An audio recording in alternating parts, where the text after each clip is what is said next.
Je suis arrivé ici dans le 1988. C'est cette année-là que Vélier est passé dans ce bureau, Villa Paradisetto. J'ai travaillé 30 ans ici. Il y a tout, une belle partie de ma vie dans le monde du rhum. Et dans 6 mois, Inch'Allah, nous allons nous déplacer dans les nouveaux bureaux de Vélier, beaucoup plus bucoliques, très jolis. Et c'est pour ça que j'ai pensé de faire une gamme Villa Paradisetto, que c'est un peu un hommage à les 30 ans que nous avons passés dans ce lieu.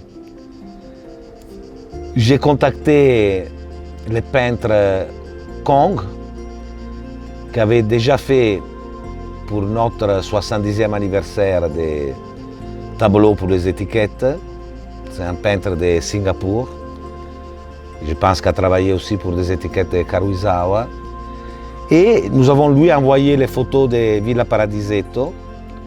Et lui a reproduit des tableaux qui représentent devant différents lieux de notre bureau et de Villa Paradisetto même. Cette étiquette, derrière, vous voyez, il y a la photo. Et ça, c'est son interprétation artistique. Moi, honnêtement, je ne comprends pas que ça, c'est quelque chose qui revient à ça, mais les artistes sont les artistes.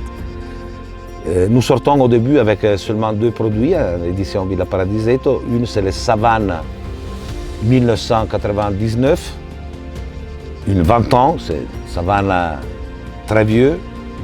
Et comme vous savez, ça c'est un grand arôme.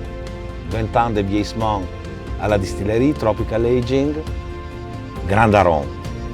Savana est connue parce qu'elle est la seule distillerie qui a le savoir-faire de faire du rhum agricole, des rhums traditionnels de mélasse et les grands arômes. Les grands arômes sont un peu les enfants de les rhums jamaïcaines. Moi je pense, et nous avons trouvé des documents dans les 1785, les moniteurs de Port-au-Prince, quand Port-au-Prince était Saint-Domingue, il était l'île à sucre de la France, que c'est la première fois où il y a écrit le mot rhum, R-H-U-M. Il dit, nous devons passer de la tafia au rhum. Le rhum était le rhum jamaïcain. La Jamaïque, c'est seulement à 80 km de Haïti.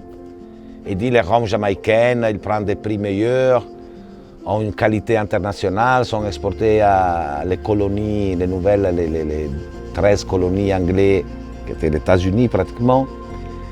Et ce document, lié au fait que quand moi je suis allé à Haïti, j'ai trouvé des distilleries comme les Rochers qui utilisent la vinasse dans la fermentation et font pratiquement des grands arômes, que je pense que le grand arôme est né dans cette année 1785-1802, quand les Haïtiens ont fait la Révolution et les Français ont reculé à la Martinique et en Guadeloupe.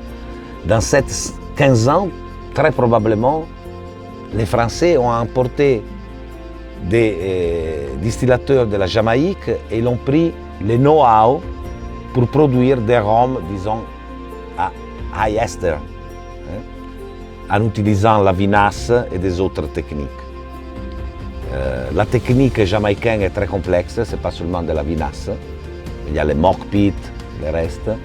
Les grands arômes, c'est plutôt des fermentations avec la mélasse et les vinasses. Et Savana, c'est une interprète très très important.